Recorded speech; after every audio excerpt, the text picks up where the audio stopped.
Hmm.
Bonsoir, bonsoir à toutes et à tous et bienvenue sur nos deux chaînes, La Voix de Glarac et la radio-télévision Umurindi.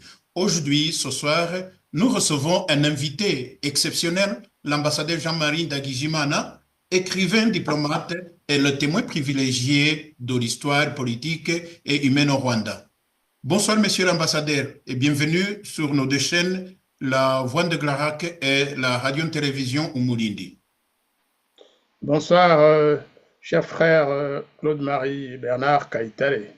Et merci de m'avoir invité sur nos deux chaînes. Ce soir, monsieur l'ambassadeur, vous venez nous présenter votre livre intitulé Routitude au nom du Père et de la Mère, publié aux éditions La Pagaille. Un ouvrage fort sensible et courageux qui aborde un sujet resté longtemps tabou, celui des Rwandais issus d'une double escandance Hutu et Tutsi. Ces hommes et femmes qu'ils appellent les Houthis. Monsieur l'ambassadeur, euh, merci beaucoup d'avoir accepté notre invitation. Tout d'abord, commençons par l'origine du livre, le concept et le concept de routitude. Pour commencer, Excellence, Monsieur l'ambassadeur, pourquoi avoir écrit ce livre intitulé Routitude? Et que signifie ce titre au nom du Père et de la Mère? À vous, Monsieur l'ambassadeur. Merci beaucoup. D'abord, je vais montrer l'image de la couverture, si vous voulez bien. Je ne sais pas si vous visualisez cette image, hein. Ça, c'est la couverture Un peu plus haut, on ne voit pas les au nom du Père. Voilà, voilà. Voilà. Hmm. Donc, Jean-Marie Ndagijimana, Routitude, acheté, au nom du Père et de la Mère, c'est plus bas. Ouais, ouais. Et effectivement, on peut se poser la question de savoir pourquoi, d'abord, le titre routitude. Le titre routitude, c'est la première fois que moi-même j'utilise cette terminologie parce que il ne faut pas que les gens pensent que je suis en train de faire la promotion d'une nouvelle ethnie au Rwanda qui n'existe pas, Ouais. mais c'est une façon aussi de mettre, de rendre hommage à tous ces Rwandais qui appartiennent à deux ethnies au moins, parce qu'il y en a peut-être qui appartiennent à trois ethnies. Mais moi, je me suis surtout appesanti sur les descendants des Rwandais, donc d'ascendance double, hein, de double ascendance, c'est-à-dire qui ont un père Hutu et une mère Tutsi, ou vice-versa, un père Tutsi et une mère Hutu, même si cette dernière catégorie est assez rare en Rwanda, mais dans plusieurs préfectures du pays, dans plusieurs régions du pays, cette catégorie existe aussi et est bien représentée. Je dois avouer que personnellement, j'en connais pas beaucoup.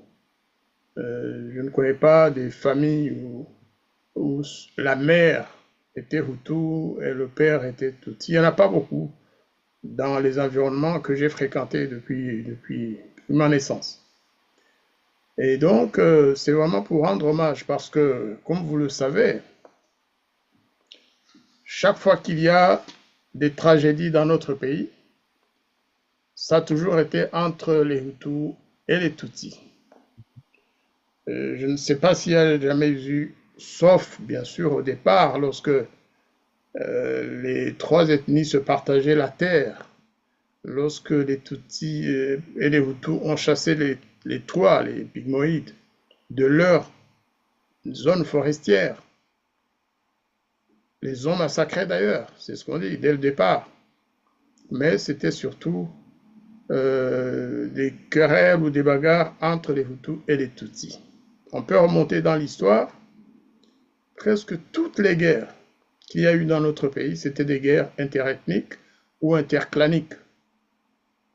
Quand ce n'est pas entre les clans au pouvoir, ce qu'on peut assimiler aussi à l'époque à l'ethnie, parce que finalement l'ethnie et la race au Rwanda, ça n'a pas vraiment la même signification. Et puis de toute façon, ethnie, race, ce sont des termes étrangers. Au Rwanda, on utilisait plutôt le mot Ugoko. Donc que ce soit entre Abanyiginya et Abega, c'est entre Amo-Kwabili, deux races, deux clans qu'on désignait aussi par Amoko, Ugoko. Que ce soit entre les Hutus et les Tutsis, c'est entre deux ethnies. C'est comme ça que les Blancs ont défini la catégorie Hutu et celle Tutsi, c'est des ethnies. Mais en Kinyarwanda, on dit Amoko, Ugoko au singulier. Et donc, c'est ça, j'ai observé que ça a toujours été entre surtout les deux. Les Watwa, les Pygmées, donc, ont été souvent les victimes les victimes collatérales. Même si en 1994, ces gens, les Batouas, ont été massacrés au même titre que les autres. Dans certaines préfectures, ils ont failli être exterminés et effacés de la surface du Rwanda. Donc, ce que je vais d'abord dire, c'est ce que le message que je veux adresser aux personnes dont j'ai cité les témoignages, parce que c'est un livre de témoignages des Rwandais d'ethnies mélangées, comme on dit, d'ethnies mixtes, et qui ont bien voulu me confier leurs témoignages et leurs secrets intimes, parce que beaucoup n'osaient pas parler au départ. J'ai envoyé des messages écrits, j'ai ensuite fait suivre par des appels téléphoniques. Beaucoup me disaient, oui, on a des choses à dire, mais on n'ose pas parce qu'on ne veut même pas qu'on sache que nous sommes d'ascendance mixte. Oui, nous sommes des Hutus parce que notre papa est Hutu, notre mère est Tutsi, mais je ne veux pas parler des Tutsis, sinon ils vont savoir que je suis des deux ethnies. Je me dis, mais attendez, c'est pas un crime d'avoir été conçu par des parents d'ascendance Hutu et Tutsi. Je vous assure que ça n'a pas été facile. Il a fallu discuter et finalement convaincre. Et beaucoup m'ont dit, vous nous libérez en réalité, parce que nous ne pensions jamais que nous puissions capables de vous dire ou de dire à qui que ce soit ce que nous sommes en train de vous raconter. La souffrance que nous avons endurée depuis notre naissance, de part et d'autre, parce qu'on était considérés comme des enfants de la honte, des enfants de la peur, des enfants impurs, si vous voulez. Impurs, je ne sais pas ce que ça signifie en termes d'impureté humaine, mais beaucoup l'ont ressenti comme ça. Donc, je dis merci beaucoup à toutes les personnes qui ont contribué à cet ouvrage. Bien évidemment, ils ont osé faire ce qu'ils n'avaient jamais osé avant, parce que la problématique Hutu-Tutsi a dépassé les frontières du Rwanda, mais la souffrance des enfants qu'ils ont conçus ensemble est restée un tabou. On n'en parlait pas. Donc, ce livre est destiné à éveiller la conscience des premiers concernés, c'est-à-dire de ces enfants, justement, qui sont nés de parents à ethnies différentes. C'est un message que je leur adresse parce que qu'ils le veuillent ou non, la moitié de leur famille, je parle de ces enfants nés, de ces enfants qui sont devenus souvent des adultes, il y en a beaucoup qui ont vécu ça toute leur vie, qui n'y sont plus, mais qui auraient pu faire le même témoignage. Je leur dis, votre problématique est très importante, que vous le vouliez ou non, chaque fois qu'il y aura des troubles dans le pays, vous serez aussi des victimes, parfois doubles victimes d'ailleurs. C'est la double peine qui s'applique à vous. Quand ce sont les Hutus qui poursuivent les Tutsis, parfois les enfants de familles mixtes payent aussi le prix qu'il faut, parce qu'ils ont des parents Tutsis, et vice-versa. Aujourd'hui, lorsqu'on voit ce qui se passe au Rwanda, il y a beaucoup d'injustice, beaucoup d'exclusion même à l'égard de ces enfants. Ça va jusqu'à l'interdiction de mariage mixte. Et dans le passé, il y a eu ça aussi. Mais je leur dis, écoutez, vous êtes à une situation d'équidistance à l'égard de vos parents directs, de vos oncles, de vos tantes, de vos cousins, de vos cousines, de vos neveux, que vous le vouliez ou non, votre famille, c'est comme un arbre qui a plusieurs branches. Effectivement, ce n'est pas seulement une descendance Hutu de père en fils, de grand-père à grand-mère. En ce qui concerne les Hutsis, comme je les appelle, c'est des arbres qui ont des embranchements multiples. Et qu'on monte du côté du père ou du côté de la mère, on va trouver des parents Tutsis ou des parents Hutus. Donc ne fermez pas les yeux, sachez que vous êtes bien placé éventuellement pour servir de médiateur ou servir d'expert dans ce domaine, parce que les choses que vous connaissez, beaucoup d'autres ne savent pas que vous les avez vécues. Et c'est le moment ou jamais peut-être de vous affirmer, d'oser vous dire qui vous êtes. Peut-être que ça peut servir de leçon à tous les autres. Mais en évitant le piège de créer une autre ethnie. Parce qu'il y en a qui parlent des Hutsis ou des mélangés, mais avec l'intention de créer une autre ethnie. Moi, ce n'est pas mon intention du tout. Du tout, parce que d'abord, ce ne serait pas possible et ce n'est pas ce que je veux. Je veux tout simplement que cette double peine permanente à l'encontre des enfants à double ascendance finisse à jamais. Et ça ne finira que par la réconciliation entre les pères et les mères et les pères, les cousins, les cousines, les neveux, les nièces, pour ne fonder qu'une seule population, qu'une seule ethnie, j'allais dire, l'ethnie rwandaise, s'ils veulent bien. Et donc, un jour ou l'autre, il faut absolument que ces enfants mixtes se mêlent, se jettent dans la mêlée pour dire ça suffit. Nous ne voulons pas que vous continuiez à toucher et à massacrer nos parents respectifs. Tout comme un enfant Hutu ou un enfant Tutsi n'aimerait pas qu'on vienne massacrer sa famille, les jeunes d'ascendance mixte devraient aussi dire chaque fois que vous tuez un Tutsi, nous sommes touchés. Chaque fois que vous tuez un Hutu de notre famille ou de l'ensemble du pays, nous sommes concernés et donc nous disons non. Et nous avons un mot à dire pour que cette bagarre permanente cesse à jamais. Et donc, ça c'est le message de remerciement que j'adressais d'abord à tous ceux qui m'ont aidé à écrire ce livre. Je vous assure que l'écriture d'un livre, c'est un moment de solidarité, hein, mais aussi de solitude, parce qu'il faut écrire une page le matin, une autre page l'après-midi. Pendant que vous écrivez, vous êtes seul, même s'il y a d'autres personnes dans la maison, vous êtes quand même seul devant une feuille de papier à écrire ou devant votre clavier d'ordinateur. Ce n'est pas un travail facile.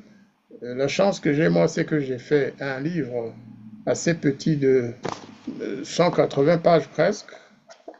Donc, comme vous voyez, c'est un livre qui n'est pas énorme. Alors que, par exemple, le livre d'un autre Hutu, notre ami Corneille, lui, il a écrit un livre ouf, de plus de, c'était combien? Plus de 320 pages, ce qui est déjà assez gros, hein, qui est déjà assez gros comme ça. Il a parlé de cette situation, de sa propre situation, de père Tutsi et de mère Hutu. Et en fait, il dit que mes parents, ma famille a été victime de ça aussi. Parce que mon père, le père de Claude, de Corneille, il a été victime de cela. On lui a reproché, le FPR lui a reproché d'être le mari d'une femme Hutu, alors que lui était Tutsi, et de ne pas être membre du FPR, d'avoir refusé d'être membre du FPR. Donc il a été aussi victime de son ascendance et aussi de son idéologie qui était plutôt réconciliatrice. Voilà, ça c'est le premier remerciement que je lançais donc à tous ceux qui m'ont soutenu et à Corneille parce que j'ai retiré pas mal d'idées dans le livre de Corneille. C'est pas pour en faire une publicité, mais il mérite ça. Son livre intitulé Là où le soleil disparaît, vous le connaissez. Là où le soleil disparaît, Corneille a écrit un livre historique qui vaut la peine, même si j'en faisais la publicité, ce serait au profit de tous ceux qui aiment Corneille et qui aiment ses idées, sa pensée. Voilà. Oui, merci beaucoup, monsieur l'ambassadeur. Nos hommages à Corneille Nyungura, aussi qui nous a présenté un livre.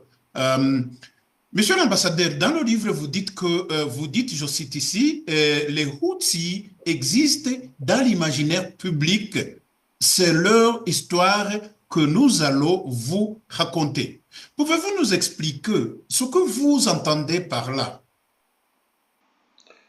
C'est-à-dire que si vous cherchez dans le dictionnaire le mot Houthi, vous n'allez pas le trouver. Si vous cherchez sur n'importe quelle map monde, sur n'importe quelle carte du monde, le mot ou le pays qui s'appelle Houtiland, vous n'avez pas la possibilité, vous n'allez jamais le trouver. Donc c'est un peu l'imaginaire que les Rwandais se... D'abord, on n'en parle pas beaucoup en public, mais chaque fois qu'il y a quelqu'un qui passe, qui appartient à des ethnies, à des moments particuliers de notre histoire, généralement on dit celui-là, c'est un mélangé. C'est très courant qu'on le veuille ou non. Ils n'utilisent peut-être pas le mot Hutu, mais ils disent celui-là n'est Vandé. Voilà. Et ça choque certains. Et quand on le dit devant un enfant qui n'a pas la capacité de répondre, qui est en situation d'infériorité selon le moment, par exemple, pendant les différents génocides interrwandais, hein, lorsque un enfant était traité de mélangé ou de Hutsi, vous savez, il n'osait pas répliquer parce qu'il ne savait pas qui étaient les autres. Je vais vous donner quelques exemples. Hein. Moi, personnellement, j'ai eu quelques mésaventures avec des gens qui se croyaient être les propriétaires du Rwanda. À Paris, une fois, en 1992 ou 13, hein, un ami qui venait de Kigali, qui était en mission, qui m'avait demandé service, je l'ai promené en ville à Paris, dans le quartier de Barbès, qui est connu pour être le quartier des Africains en général. Hein. Et donc, je l'ai conduit dans un magasin où on trouvait des petites robes, des petits pantalons pour enfants. Lui, il avait surtout 2 filles de sa première femme et 2 autres, je crois, de sa deuxième. Et toutes les 2 étaient des femmes Tutsi. Lui, il était Hutu. Et puis, je pense qu'à un moment donné, il s'est égaré, il a oublié, il a dit, tu sais, en parlant de la situation au Rwanda, hein, parce que le FPR en ce moment-là menaçait Kigali, et Et donc, on en est arrivé à parler des Ibzitso, les infiltrés. Mhm. Alors, il m'a dit, tu sais, tous ces gens-là, c'est des infiltrés. J'ai dit, ah bon? Il m'a dit, oui, oui. De toute façon, les hommes Hutus qui ont épousé des femmes Tutsi ne sont pas les pères de leurs enfants. J'ai dit, ah bon? Pourquoi? Il me dit, parce que les femmes Tutsi qui étaient mariées à des hommes Hutus, lorsqu'arrivait la période pour concevoir, ou pour plutôt, comment vous appelez ça chez les médecins, la période où la femme peut féconder ou peut tomber enceinte, comment vous appelez ça cette période-là, Et votre le mari? moment de conception. Voilà, et il m'a dit, quand arrive ce moment-là, elles vont se faire enceinter par leur frère Tutsi. J'ai dit, ah bon? Il m'a dit, oui, oui, Et oui. pendant Il dit, l'ovulation, hein? il m'a dit, tous ces gens que vous voyez, qu'on dit qu'ils sont mélangés, en fait, ce sont des Tutsis qui ne vous mentent pas. J'ai dit, ah bon, tiens, tiens. Et je lui ai dit, mais écoute, toi, tu as 2 femmes Tutsis. Et tu as 4 ou 5 enfants avec ces 2 femmes.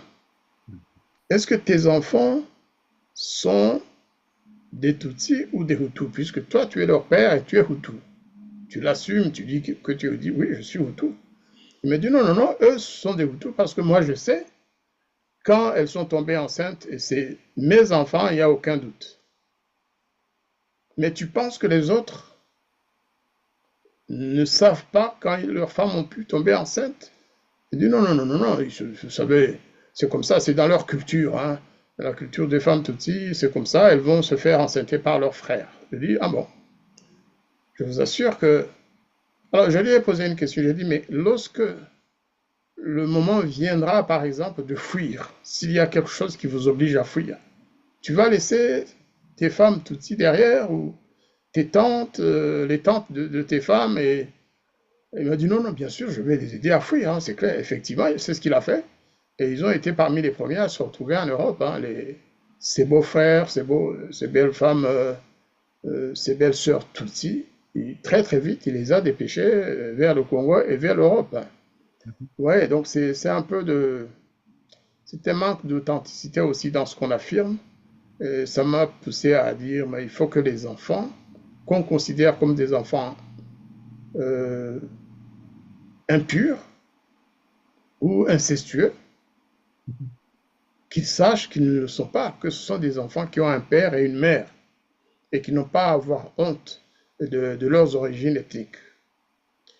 Et c'est pourquoi ce livre, Huttitude, hein, ne s'adresse pas que à ces gens qui ont des pères Hutus et de mères Tutsi seulement, qui assument leur essence. Il s'adresse en réalité aux Hutus de mères Tutsi et à leurs grands-parents, parce que si vous êtes né d'un père Hutu et d'une mère Tutsi, ça veut dire que quelque part dans l'arbre généalogique, vous avez des grands-parents, des grands-pères, des grands-mères, des tantes, des oncles, des 2 côtés, des 2 ethnies. Mais le même livre s'adresse aux Tutsis de mère Hutu et à leurs grands-parents, et pareil, oncle, tante, cousin et cousine Hutu. Parce que chacun a une partie de sa famille dans l'une ou l'autre ethnie, dans les deux. Quand vous êtes né des 2 ethnies, vous avez des grands-parents, grand-père, grand-mère, tante, hein, et vous avez aussi des neveux, des cousins des 2 ethnies. À moins qu'il y ait eu une magie pour séparer le sang de ces gens-là. Et donc, mais ce n'est pas ça le plus important. Il y a aussi des personnes qui ne sont pas mélangées, des Hutus et des Tutsis, des Batois, qui ne sont pas mélangés, qui ne sont pas des Hutus, qui sont nés de père Hutu, de mère Hutu, de père Tutsi et de mère Tutsi, de père Toi et de... mais qui croient, qui sont acquis à la cause et aux idées du juste milieu, comme je les appelle, de lutte contre la haine ethnique. Tous ceux, pour moi, qui qui se sont engagés dans cette lutte contre la haine ethnique, pour moi, ce sont pas des Houthis, mais ils ont adhéré au concept de houtitude. Parce que la houtitude, c'est surtout un concept. Hein. Ce n'est pas vraiment. Ça veut dire que vous êtes dans la houtitude. C'est comme on dit la négritude. Quand on parle de la négritude, vous savez, il y avait des gens descendants d'Indiens ou d'autres qui ont soutenu et qui ont pratiqué la négritude avec Senghor, Césaire et les autres. Mais au départ, c'était un mouvement basé sur la race nègre. Mais au fur et à mesure, c'est devenu une idéologie où on trouvait des idées d'égalité, de révolution, des idées de lutte contre la haine raciale. Donc c'est surtout ça. Sinon, prenez par exemple, pour revenir aux Houthis quand même, prenez deux enfants issus d'ethnies différentes, deux jeunes qui se rencontrent et qui se marient. On peut dire que les deux sont des Houthis. Et leurs enfants, ce sont des Houthis au carré, sans entrer dans le racisme basique. Mais ils doivent savoir que des deux côtés de leur famille, ils ont des parents Hutus et des parents Tutsis. Ils ne peuvent pas changer la nature des choses.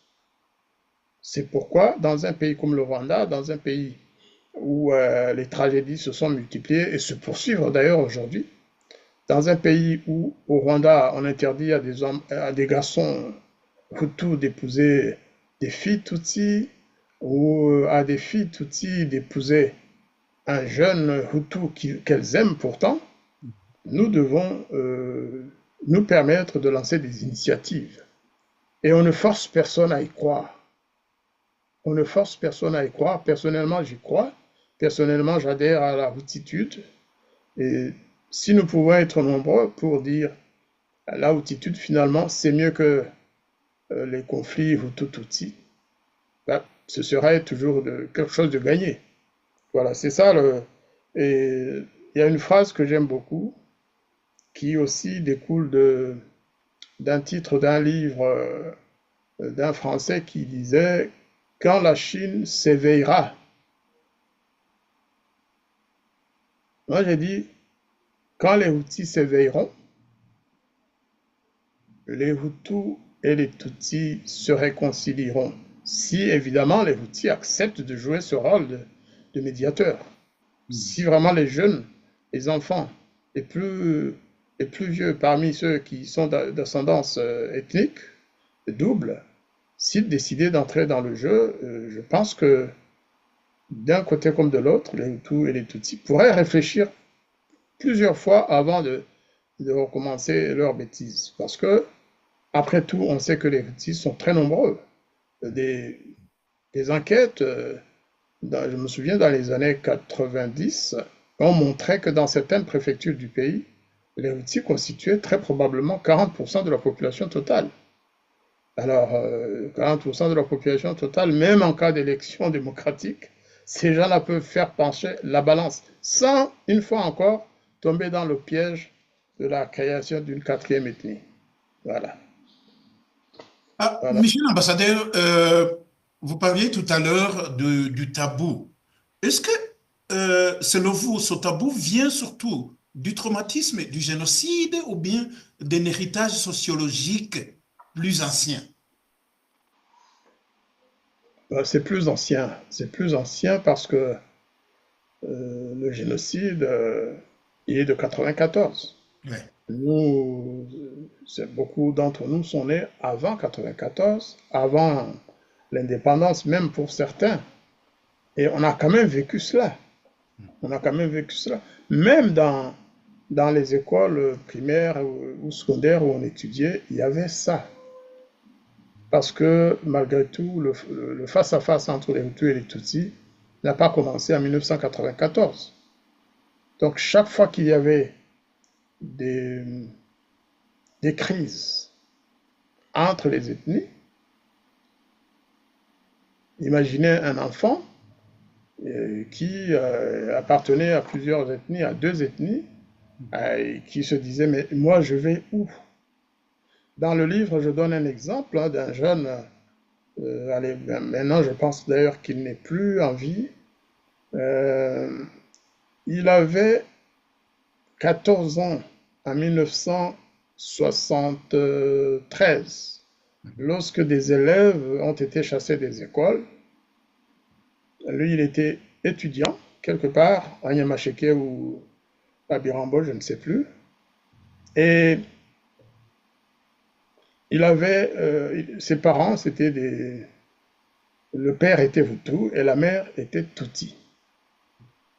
Et donc, à l'école, comme cela a été fait dans plusieurs écoles, lui, il a été mis sur la liste de ces enfants qui devaient quitter l'école parce qu'il ressemblait aux Tutsis.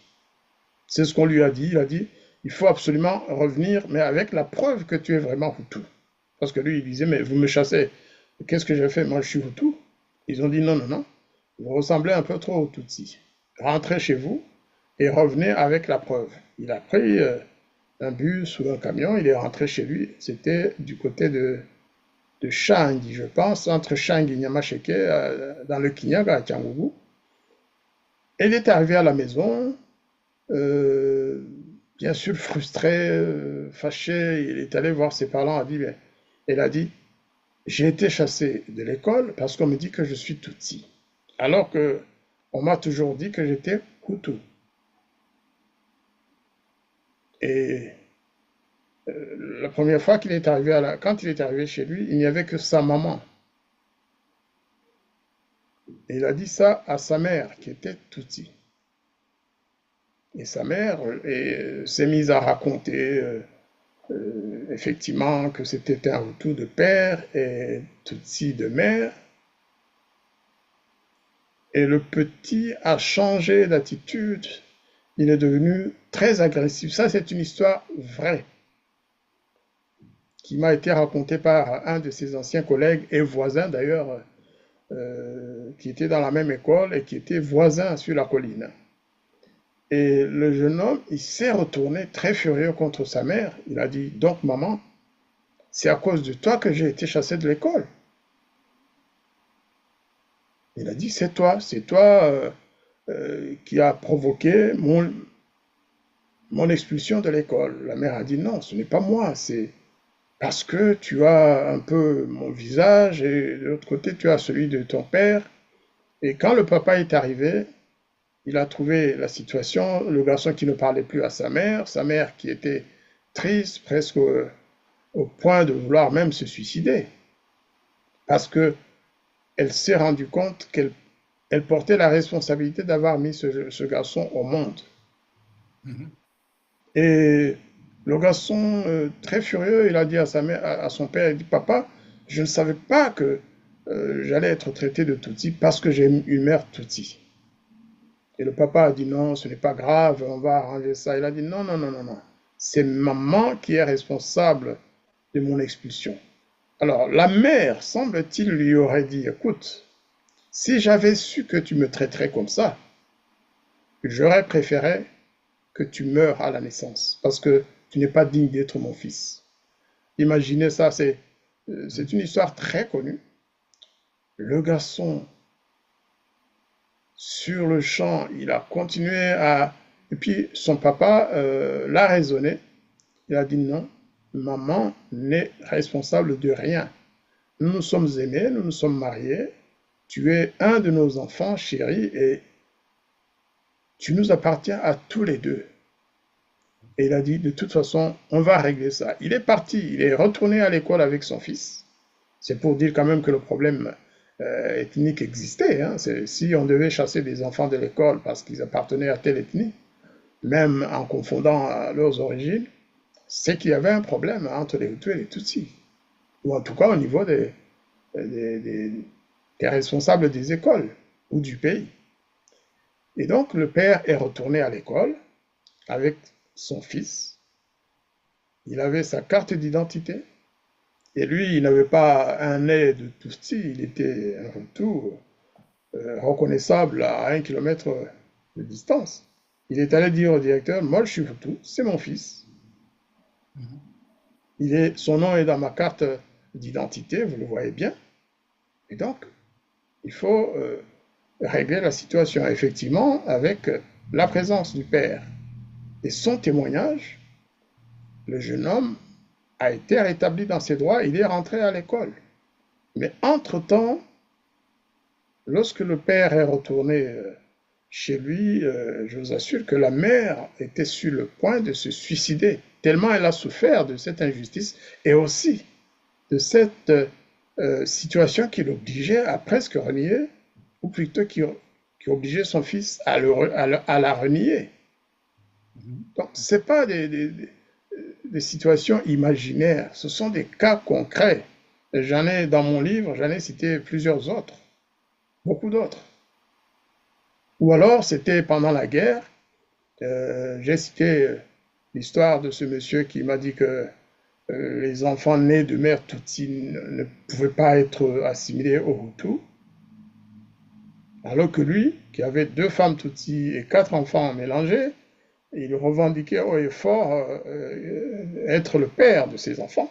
Mais il y a un autre cas aussi grave que celui-là, en 93. Un grand baron du régime qui rentrait à Kigali après une grande conférence internationale, il est passé à Paris et il discutait à l'aéroport international de Roissy, il discutait avec d'autres 2 militaires et quelques civils qui rentraient. C'était vraiment une période très, très, très chaude, comme on disait. Et à un moment donné, un des militaires a dit, tiens, l'autre là, parce que chaque fois qu'ils se retrouvaient ensemble, ils parlaient des cas, ils disaient qui est infiltré, qui est Tutsi, qui est Hutu. Ils ont dit, l'autre là, on n'arrive pas à le classer. C'est qui celui-là? Et le chef de la délégation, qui le connaissait très bien, il a dit, oh, celui-là, c'est un mélangé, c'est Nimvangue, il faut faire attention avec lui. Quand vous êtes à côté de lui, il ne faut pas parler. Une fois encore, ce monsieur avait un deuxième bureau à Boutaré, Tutsi, et ils avaient ensemble 2 enfants. Et en 1994, la première chose qu'il a eu à faire, c'est de la faire fuir. Alors qu'il avait promis, il avait dit, ceux-là, les mélangés là, ce sont les premiers qui doivent passer. Vous comprenez? Guhita, ça veut dire quelque part quand même qu'il y avait des gens qui avaient l'intention d'en finir avec les autres. Ça, c'est des exemples. Il y en a beaucoup. Il y a des moins tragiques, des moins graves, mais j'ai pris les cas d'abord que mes interlocuteurs ont accepté de me décrire et de témoigner.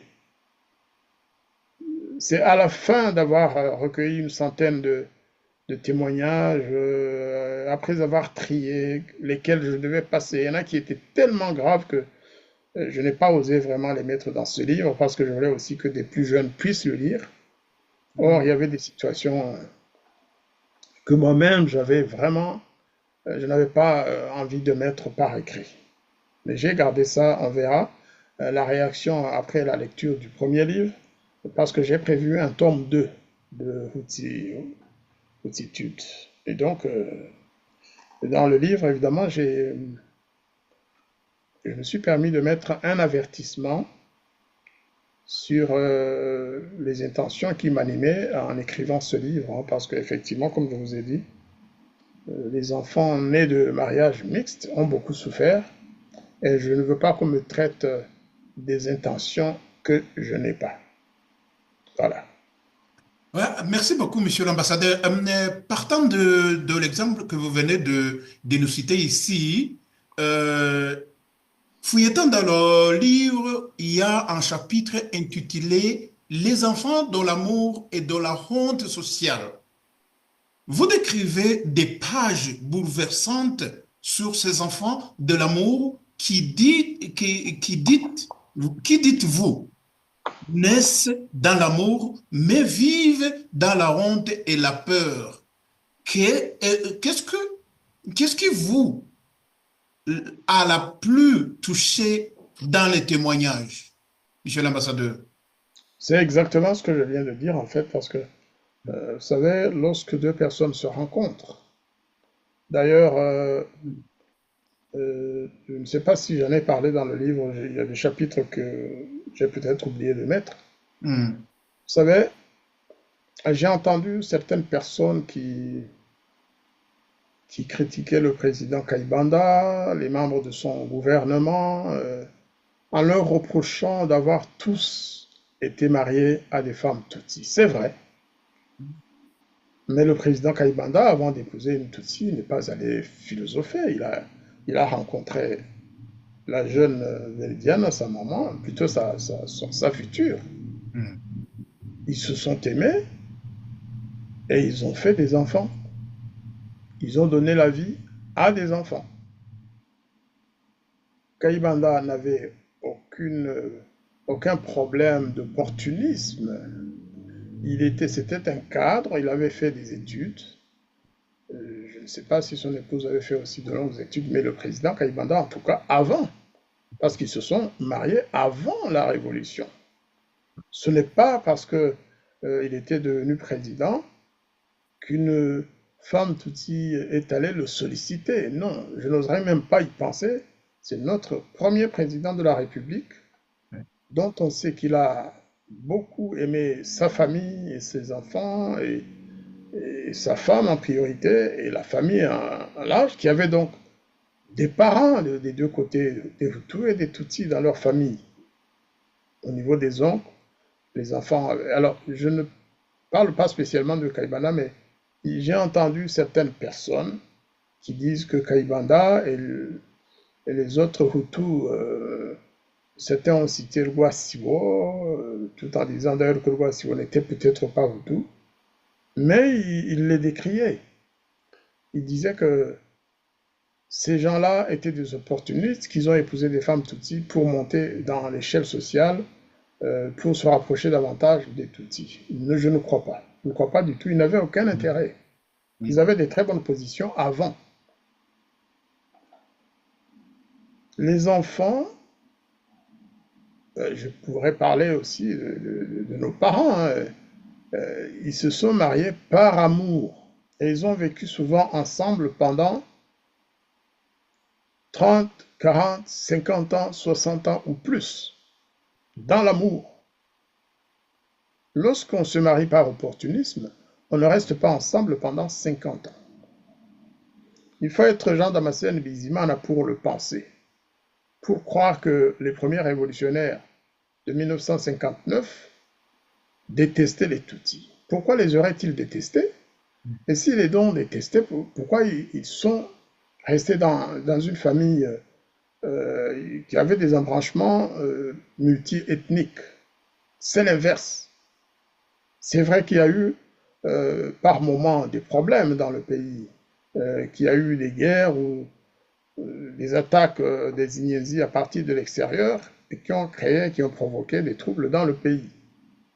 Mais ce n'est pas les dirigeants de la République qui ont provoqué ces troubles-là, c'est les attaques des Ignésis.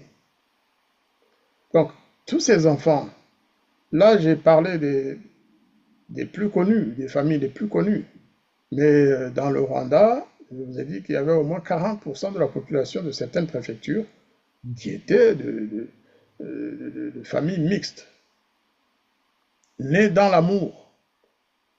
Mais lorsque ces enfants grandissent, lorsque socialement ils commencent à se mélanger avec d'autres familles qui, elles, recherchent à savoir qui vous êtes, eh bien, c'est là que commence le malheur et la souffrance de ces gens-là. Donc, c'est ce que je voulais dire en fait. Ils sont nés dans l'amour, et même dire dans l'honneur, parce que quand on appartient à ces grandes familles, c'est vrai que c'est le bonheur.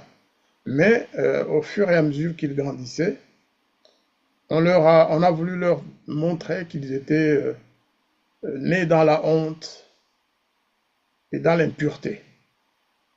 C'est ça qui a motivé vraiment ma volonté d'écrire ce livre Et comme j'avais à plusieurs reprises discuté avec des amis qui étaient dans la même situation que moi, je me suis dit, tiens, je vais écrire un livre euh, provocateur, je dois l'avouer. Le Mhm. titre routitude, ce n'est pas tous les jours. Une fois encore, je dis que c'est un titre, c'est un mot que vous n'allez pas trouver dans le dictionnaire. Même routine d'ailleurs, vous n'allez pas trouver dans le dictionnaire. Aujourd'hui, j'ai vu, en tapant sur Google, routine, ça existe. Mais ce n'est pas au Rwanda. Mais au Rwanda aussi, certains ont commencé à l'utiliser avant moi. Il y avait, déjà dans les années 80, je me rappelle, ou 90, il y avait un parti de Houthi. Mais eux, ils voulaient créer une ethnie de Houthi, ce qui n'est pas mon cas. Ce n'est pas la volonté pour moi. Mais l'impureté, c'est un mot qui revient souvent lorsqu'on parle ou lorsqu'on traite des Houthis.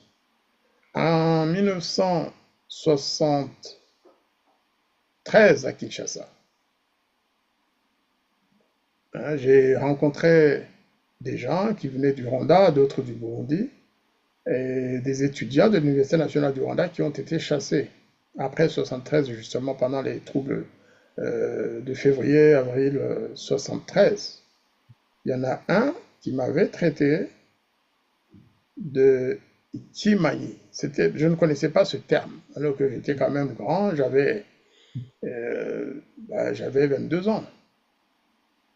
Ça, je n'ai jamais oublié, et à plusieurs reprises dans ma vie, j'ai eu à être traité de Ikimani. Ikimani, normalement, c'est un terme qui s'applique aux animaux, je pense.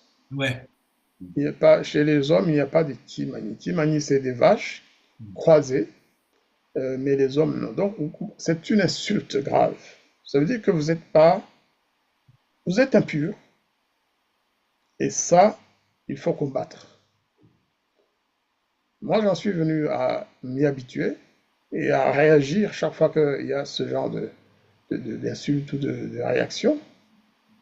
Mais parfois aussi, comme l'homme de l'aéroport dont je vous ai parlé, qui disait que les vagnes devaient passer avant les autres, c'est vrai que ce jour-là, je n'ai pas réagi, je l'ai laissé. Parce que c'était d'abord un homme que je connaissais, c'était un homme plus âgé que moi, que je ne me permettais pas de contredire ce jour-là. Mais un colonel qui était présent et qui me connaissait, et qui connaissait ma famille depuis toujours, qui a été en poste à Tchangougou, il m'a regardé, il a fait un clin d'œil pour dire laisse passer, ce n'est pas si grave, il est comme ça.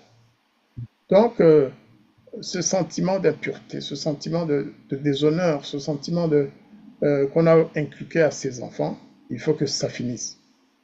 Certains disent non, ça ne me concerne pas, moi je suis Hutu, mais vous savez, quand les moments durs arrivent, les moments chauds, les périodes chaudes, comme on les appelle au Rwanda, même ceux qui ne savaient pas qu'ils étaient de cette mixité-là, eh bien, ils finissent par le savoir. J'ai plusieurs amis qui ont été tués en 1994, qui étaient des Hutus, mais qui avaient le malheur d'avoir des mamans Tutsis et qui ont été tués parce qu'on les confondait, parce qu'on les traitait de Tutsis. Ça ne veut pas dire que les Tutsis, eux, devaient être tués, non. Mais dans le cas précis de ces gens-là, ils sont morts dans la confusion Hutu-Tutsi. C'est aussi simple que ça. Donc autant être de ceux qui luttent pour que cette affaire-là, pour que ce conflit ethnique entre les Hutus et les Tutsis disparaisse à jamais et qu'on s'y oppose radicalement.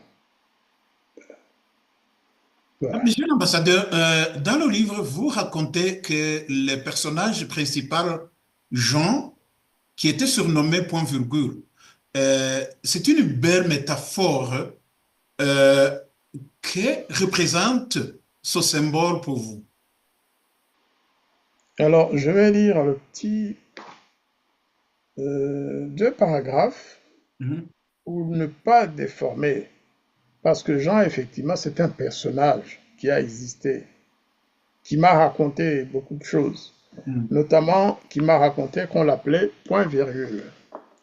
Alors, je vais lire ça. Je vais lire les deux paragraphes ou trois. Mm. relatif à Jean. Alors, certains de ses camarades de classe l'appelaient point-virgule depuis sa toute petite enfance. Donc, point-virgule entre guillemets.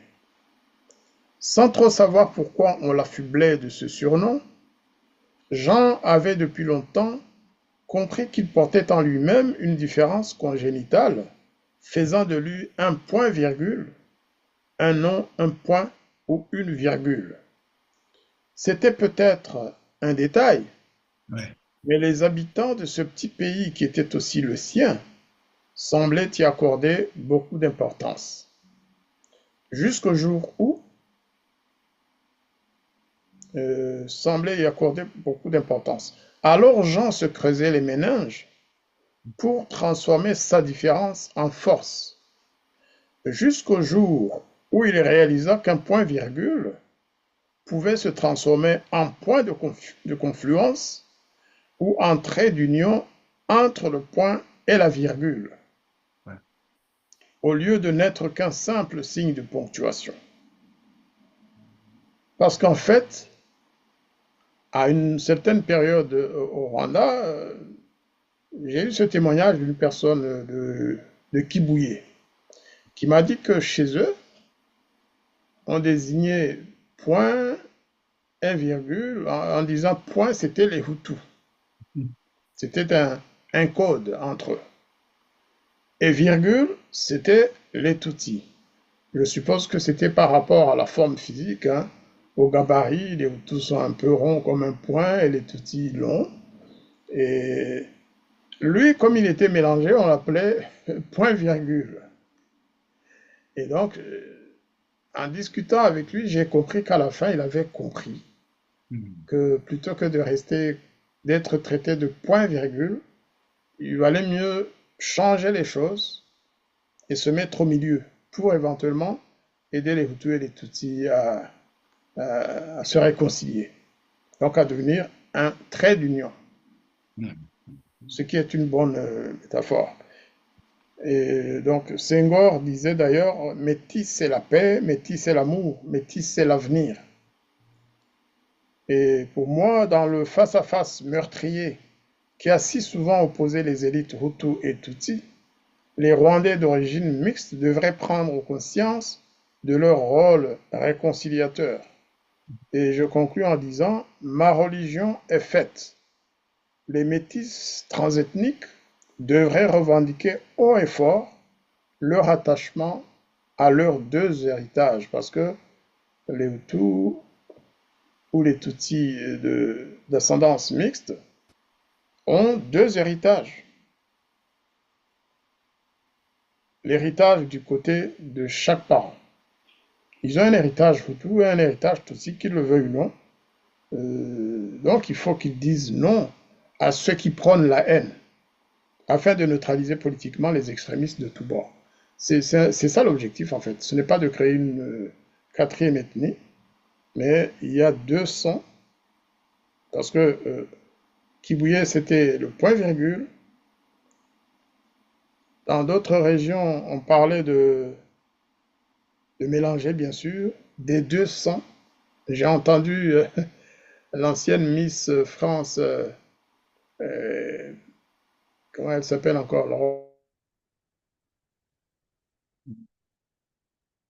La, Roland deux sangs. Elle la, m'a la, dit, la moitié comment? rwandaise et française. Voilà.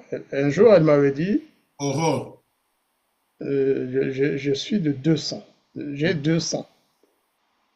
Elle était en train de démontrer, en parlant du génocide, que les Tutsis avaient été victimes. Elle expliquait pourquoi elle prenait parti pour les Tutsis.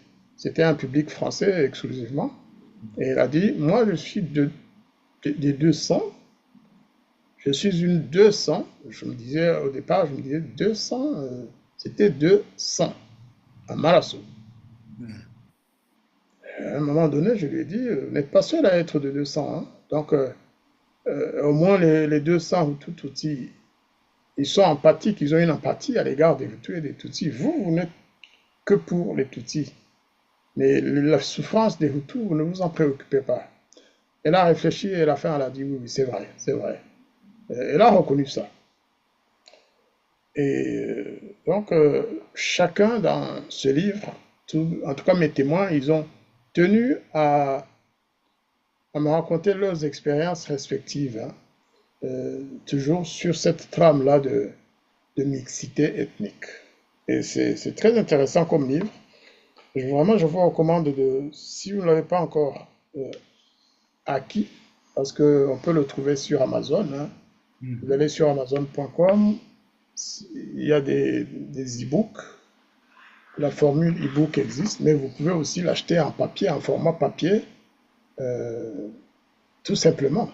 En format papier, généralement, ils disent format papier, c'est poché. Ils disent c'est un livre net poché, mais si vous cliquez sur poché, ça vous conduit sur le lien des livres format papier. C'est comme ça, sur Amazon en tout cas. Je vous recommande vraiment de lire ce livre. C'est pas que pour les outils, non. C'est tous ceux qui veulent comprendre cette problématique intellectuelle, parce que malheureusement, ça fait partie du drame de ces pays, hein. Ça fait partie du drame. Je vous ai raconté l'histoire de ce garçon qui en était venu à détester sa mère parce qu'elle avait un nez aussi aquilin que celui de sa mère. Et il reprochait cela à sa mère. Elle a dit, maman, c'est toi. C'est toi qui m'as contaminé et c'est toi qui es à la base de Mhm. mon expulsion de l'école. C'est très grave. Voilà. Ah, Voilà l'histoire donc voilà l'histoire du point virgule, Claude Marie. Monsieur l'ambassadeur, vous parlez ici du sang sale. Vous mentionnez dans le livre la polémique autour du procès de Pierre Payan et la phrase choquante de Dominique Sopo. Évoquer le sang des Hutus, c'est salir le sang des Tutsis. Qu'avez-vous ressenti en entendant cela? Eh bien, comme vous pouvez l'imaginer, lorsqu'un Africain, parce que c'était un Africain, il est métis, c'est un métis, donc africain mais français. Je crois que c'est sa mère qui est française. Et au moment où il disait ça, M. Dominique Sopo était président de SOS Racisme.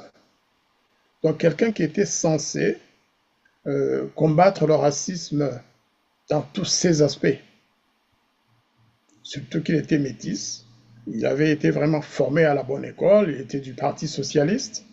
Et normalement, il n'aurait pas dû, en entrant dans la querelle Hutu-Tutsi, il n'aurait pas dû prendre parti. Ou alors, il l'a fait par ignorance. Mais il a malheureusement prononcé cette phrase. C'était au cours du procès de Pierre Péan devant les juges, devant toute la salle de gens qui étaient venus. Il y avait des partis civils, bien sûr, qui l'applaudissaient, hein, des gens de l'association Ibuka et CPCR, qui l'ont applaudi lorsqu'il a dit cette phrase. Parce que Pierre Péan avait, dans son livre euh, Noir Fureur, Blanc Menteur, il avait écrit des phrases plus ou moins provocatrices, mais qu'ils ont aussi mal interprétées. Il avait notamment écrit que les Tutsis avaient recours au mensonge et à la dissimulation et étaient des professionnels de la manipulation. Mais c'était surtout euh, un témoignage de M. Nietera, Mhm. Nietera qui était un Tutsi, Le prince. un prince même Tutsi. Mhm. C'est lui qui avait donné ce témoignage à Pierre Péan. Et il a écrit ça en citant l'auteur de ce témoignage, donc de Nietera.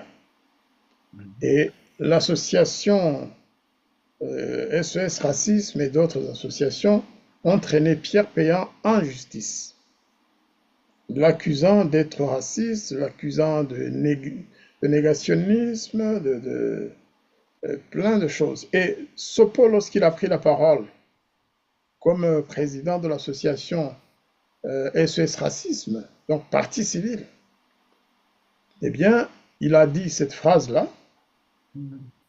évoquer le sang des Hutus, c'est salir le sang des Tutsis. Ça, c'est un Français qui parlait comme ça. un Africain d'origine, donc français d'origine africaine ou africain d'origine française, je ne sais pas, parce que lui, c'était un 200 aussi. Ça m'a choqué et ça m'a. Mon sang n'a fait que tourner. Ça, parce que ça voulait dire quoi? Ça voulait dire que ceux qui avaient des parents Tutsis et des parents Hutus devaient choisir du bon côté. C'est ce qu'il voulait dire. Parce que le sang des Hutus est sale. Que seul le sang des Tutsis devait être euh, évoqué. C'est ce qu'il a voulu dire. Après cette séance, nos associations ont écrit des pétitions pour dénoncer cette phrase. Nous avons écrit plusieurs lettres à M. Sopor. Il ne répondait jamais parce qu'en fait, après cette séance au tribunal, il avait compris peut-être qu'il était allé trop loin. En tout cas, il n'a jamais voulu répondre à nos lettres, à plusieurs de nos lettres. Et ce que nous avons fait, c'est que nous avons finalement écrit au conseil d'administration de SES Racisme avec force, en leur disant que les Rwandais d'origine Hutu, et spécialement les Hutus mixtes qui ont une partie de leur famille Tutsi, ne peuvent pas tolérer qu'une partie de leur famille soit d'une ethnie sale, qu'une partie de leur famille soit les Tutsis propres et les Hutus sales. C'est ce que nous avons écrit dans plusieurs lettres à M. Dominique Sopor. Nous avons exigé, dans nos lettres, nous avons demandé au conseil d'administration de mettre fin aux fonctions de ce monsieur, parce que cette association était censée lutter contre le racisme. Or, là, nous avions affaire à une phrase strictement raciste, sans nuance. Et après quelque temps, bien sûr, ils ne nous ont jamais répondu, mais quelques temps après, effectivement, ils l'ont changé. Il a quitté le conseil d'administration de SES Racisme pour nous calmer, je pense, parce qu'il a un poids énorme dans l'association. Et puis, il est soutenu par les Gauthier, Alain et Dafros Gauthier. Il est soutenu par les associations rwandaises Ibuka, etc. Et quelques années plus tard, ils l'ont ramené au sein du conseil d'administration comme président de nouveau. Bon, nous, on n'a pas voulu chercher la bagarre. Hein. Au moins, ils avaient compris qu'on ne pouvait plus prononcer une telle phrase. Voilà. Donc, c'est ceux qui pensent que nous le faisons parce que ceci, non, non, non, non. C'est une question de principe. Nous l'avons fait au nom de toutes les familles qui ont perdu leur famille dans les deux camps ethniques. Il n'y a pas une ethnie sale et une autre propre. Tous les Rwandais ont le même sang. C'est aussi simple que ça. Voilà. Non, merci beaucoup, monsieur l'ambassadeur. Un message d'espoir en conclusion. Si vous deviez adresser un message aux jeunes générations rwandaises, quel serait-il? Aux générations rwandaises, je demanderais quand même que les jeunes d'aujourd'hui qu'ils cessent de suivre aveuglément les discours d'incitation à la haine ethnique. Malheureusement, c'est à la mode au Rwanda. Lorsque vous suivez les discours du ministre de l'Unité nationale, M. Jean-Damascène Bizimana, ou même d'autres ministres, et du président Kagame, vous vous dites qu'effectivement, nous avons encore un long chemin à faire. Lorsque vous suivez des gens influents au sein de ce régime, le régime du FPR, qui traitent les Hutus pour des moins que rien, qui les traitent, vous connaissez, il y a des phrases que je ne peux pas répéter, mais en tout cas, un régime qui interdit aux enfants de se marier par amour, parce qu'ils sont d'ethnies différentes. J'ai souvent raconté l'histoire, d'ailleurs j'y reviens je pense dans mon livre, hein, deux jeunes qui se sont aimés, le garçon, les deux sont toujours en vie, hein. Le garçon il est Hutu, mélangés d'ailleurs, parce que je connais ses parents. La fille, elle est Tutsi d'une grande famille. Son père était haut fonctionnaire à Kigali et ils s'aimaient. Ils se sont vraiment aimés, presque mortellement, si je puis dire. Eh bien, à un moment donné, la fille a révélé à ses parents que le jeune homme qui venait lui rendre visite de temps en temps à la maison, qu'elle l'aimait et qu'elle voulait l'épouser. Alors a commencé la grande enquête. La famille de la fille, la famille Tutsi, une grande famille Tutsi du Rwanda, là, je pense qu'elle est d'ailleurs un peu aussi proche des familles royales, hein, comme Kagame et les autres. Eh bien, ils ont commencé à faire une enquête. Ils ont organisé une enquête. Ils ont utilisé les autorités de la préfecture. Ils ont utilisé les autorités communales de l'endroit où elle était. Je pense que c'était à Kigali de toute façon. Le garçon, lui, venait d'un peu plus loin, dans une préfecture éloignée de Kigali. Et ils ont finalement su que c'était un Hutu. Et de toute façon, je pense qu'il ne se serait pas trompé parce que le garçon, lui, c'était un Hutu type. Mais il pouvait aussi se tromper sur lui. Mais en tout cas, ils ont dit, fille, nous ne voulons pas que tu épouses ce monsieur, ce jeune homme. Nous avons découvert qu'il n'est pas des nôtres. Abachu. Ils ont dit, tu ne vas pas l'épouser. La fille a dit, je vais l'épouser, quoi qu'il en coûte. Elle a finalement révélé à son fiancé, à son ami, que les parents ne voulaient pas de lui parce qu'il était Hutu. Alors ils se sont entendus pour finalement utiliser les grands moyens. La fille est tombée enceinte et c'est après qu'elle a révélé ça à ses parents. Et les parents ont dit, de toute façon, cet enfant-là, il ne va pas naître. Tu ne peux pas avoir un enfant avec ce monsieur qui n'est pas des nôtres. Alors ils ont fui. Le garçon et la fille ont fui vers Ouganda. Ils les ont poursuivis là avec des espions du régime, etc. Et finalement, la fille a été capturée. Elle a été ramenée au Rwanda. Et quelques temps après, ils ont décidé de la faire, comment vous dites, Avorté. c'est ça, c'est plus qu'un avortement parce qu'ils sont retournés en Ouganda et ils l'ont opéré pour sortir le bébé. Le bébé a été jeté quelque part, hein. Il n'a pas été enseveli ou enterré dignement, l'enfant a été jeté quelque part, hein. Alors le garçon, craignant de connaître la même situation, il a fui, il est allé au Kenya et il a pu finalement quitter le Rwanda et quitter l'Afrique. Vous imaginez un drame comme celui-là, la fille a fini par se marier avec un des leurs, c'est-à-dire un Tutsi, mais sans bonheur. Alors que le garçon aussi a dû se remarier avec une autre fille, mais sans oublier sa bien-aimée, c'est clair.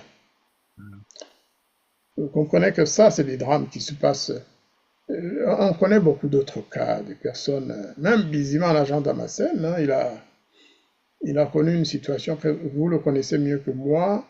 On ne va pas parler de lui sur cette question. Lui n'est pas un mélangé apparemment. Mais en tout cas, il est dans la ligne de ceux qui ne supportent pas les mélanges ethniques. Voilà. Il a ses raisons à lui. Mais c'est justement contre ce genre de personnalité, contre ce genre de personnes que nous devons nous lever pour taper du poing sur la table et, au besoin, casser la table même.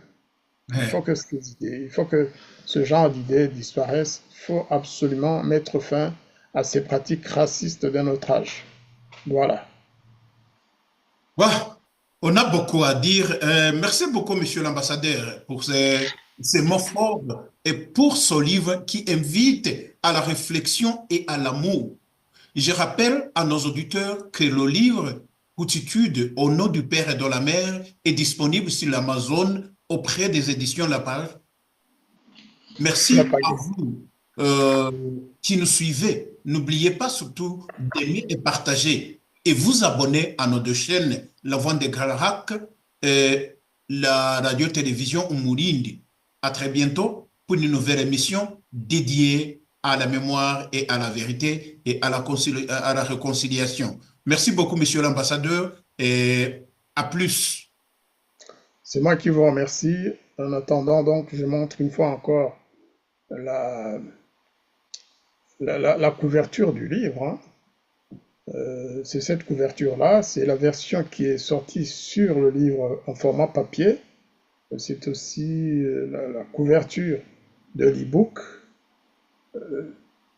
Le livre est disponible donc sur Amazon, comme Claude-Marie Bernard Caïtaré l'a dit. Pour ceux qui n'arrivent pas à acheter sur Amazon, ils peuvent s'adresser, effectivement, comme on l'a dit aussi, ils peuvent s'adresser à... Attendez que je vous trouve... attendez, je vais voir si on peut retrouver... je mettrai ça sur le profil de l'émission, hein. Donc, ils peuvent retrouver ça avec l'adresse email des éditions La Pagaie. La Pagaie, pour ceux qui ne savent pas ce que ça veut dire, Ningasha. C'est pas la pagaille. La pagaille, c'est le foutoir, c'est la pagaie. Donc, je vais mettre ça sur le profil de l'émission. Comme ça, vous verrez, en cherchant notre maison d'édition, il y a son adresse email. Et vous pouvez donc commander ce livre sur amazon.com ou .fr, je pense, et sur l'adresse email de la maison d'édition. Et le livre vous retrouvera chez vous. En donnant l'adresse, vous commandez et le livre sera chez vous. Généralement, ceux qui ont commandé jusque-là, ils l'ont eu après 3-4 jours maximum. Donc, c'est rapide, hein. Vraiment, je vous recommande de lire ce livre. Vous pouvez ne pas aimer le concept de Outitude, mais vous pouvez quand même aussi avoir de la curiosité pour savoir ce que ce thème cache. Voilà, je vous remercie beaucoup. Je remercie beaucoup la radio Umurindi, radio-télévision Umurindi, qui m'a interviewé et surtout qui m'a donné l'occasion de parler de mon livre. Merci beaucoup, Claude-Marie Beaucoup, Bernard monsieur Caïta. l'ambassadeur. Merci beaucoup. Nous attendons le deuxième tome comme vous l'avez promis. Et à partir de Pretoria, je suis Claude-Marie Bernard Caïtaré. À bientôt. Merci beaucoup et à très bientôt.